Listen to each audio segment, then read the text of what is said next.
只因血腥獵奇漫畫作者太入戲，造就了一場慘無人道的恐怖血案。今天來講漫畫殺人案。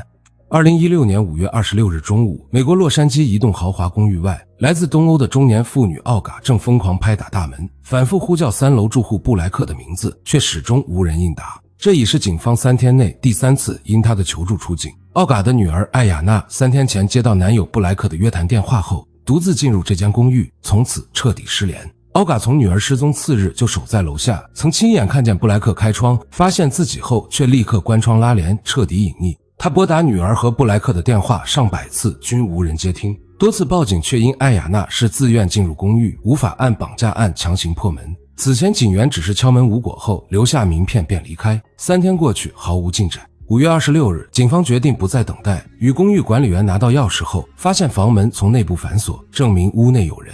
特警隨即趕到，撞開大門，卻被另一扇從內部頂住的門阻攔，門縫下正緩緩流出濃黑的血液。警方拆開門鏈後，刺鼻的血腥與腐敗氣味撲面而來，屋內遍布搏鬥痕跡，牆面、沙發、地板全是血跡。循着血痕來到臥室，房門同樣被抵住。屋內布萊克要求警方離開，堅稱臥室裡只有自己。警方擔心強行破門危及艾雅娜安全，陷入僵持，直到布萊克的好友趕到勸說，他才打開房門。警方控制布萊克後，被眼前的慘狀震驚。艾雅娜躺在床上，早已沒了呼吸，全身傷痕累累，生前遭受了難以想象的折磨。制造這起慘案的布萊克·利伯爾，1981年出生於加拿大，是含着金湯匙出生的頂級富二代。父親是多倫多地產巨頭、前奧運會帆船選手，母親是大型塑料製品企業繼承人，財富與名望雙頂尖。父母在他和弟弟科迪出生後不久離婚，但絲毫不影響他們的優渥生活。高中時布萊克每月就有 1.8 萬美元生活費，成年後更是揮霍無度。2001年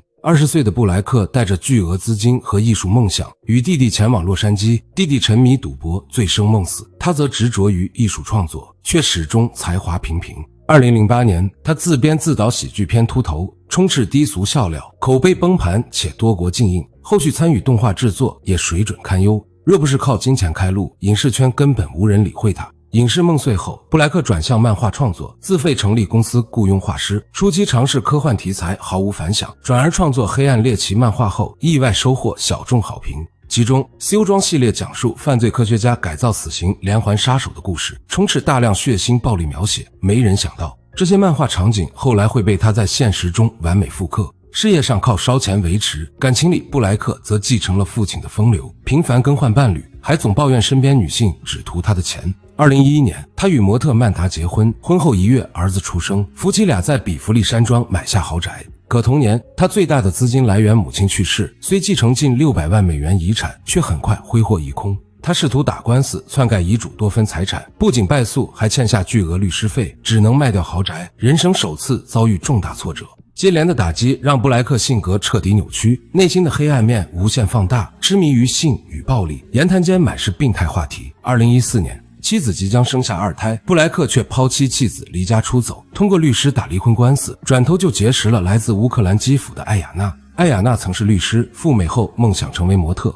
結識布萊克後擔任其翻譯，隨後成為戀人並懷孕。2016年5月，兩人的孩子出生不到10天，布萊克就因艾雅娜重心在孩子身上，拒絕親密要求而暴怒，威脅將他遣送回國。自私的他轉頭另尋新歡，卻因涉嫌侵犯被新女友報警逮捕。艾雅娜支付10萬美元保釋金將他救出。得知布萊克的罪行後，艾雅娜徹底心寒，帶着孩子搬離公寓，與母親奧嘎同住。這讓一向直甩別人的布萊克惱羞成怒，認為自己遭受了奇恥大辱，瘋狂發送威脅信息，逼迫艾雅娜回頭。5月23日，艾雅娜接到布萊克的約談電話，將孩子托付給母親後，獨自回到公寓。這一去便是永別。法醫驗屍報告令人髮指，艾雅娜頭部 80% 的皮膚和肌肉被撕扯，軀體布滿淤痕、刀傷和齒痕，所有傷害均在她存活時造成，歷經8到9小時折磨後失血過多身亡。法醫稱，如此慘烈的傷害極為罕見，遠超和平時期的正常案例。被捕後的布萊克試圖裝瘋賣傻，以精神失常脫罪，但現場證據徹底戳穿了他的謊言。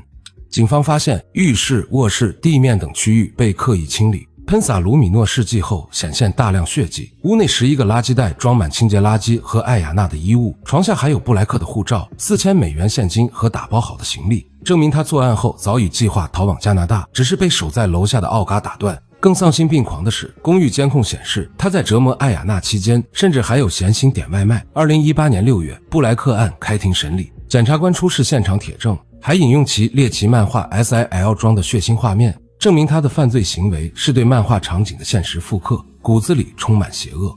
法醫當庭陳述受害者的慘烈遭遇，讓在場之人無不憤怒。面對鐵證，辯護律師只能以心理問題為由求情，主張判處終身監禁而非死刑。最終陪審團認定布萊克1級謀殺、故意傷害、折磨罪名全部成立，判處終身監禁，不得假釋。2020年，他的上訴被駁回，將在監獄中度過餘生。2019年，法庭判決布萊克向艾雅娜家人賠償4200萬美元。案件結束後，奧嘎帶着孫女回到烏克蘭，本以為能迎來平靜生活，卻沒想到當地爆發戰爭，這對本就命運多舛的祖孫再次陷入苦難之中。布萊克坐擁常人畢生難及的財富與起點，卻因缺乏才華、自私偏執，在挫折中徹底釋放內心的黑暗，將獵奇漫畫中的血腥暴力照進現實，殘忍虐殺剛生完孩子的女友。這場人漫合一的慘案，不僅是一條鮮活生命的隕落，更是對人性之惡最深刻的警示。財富無法救贖扭曲的靈魂，藝術也不該成為釋放邪惡的借口。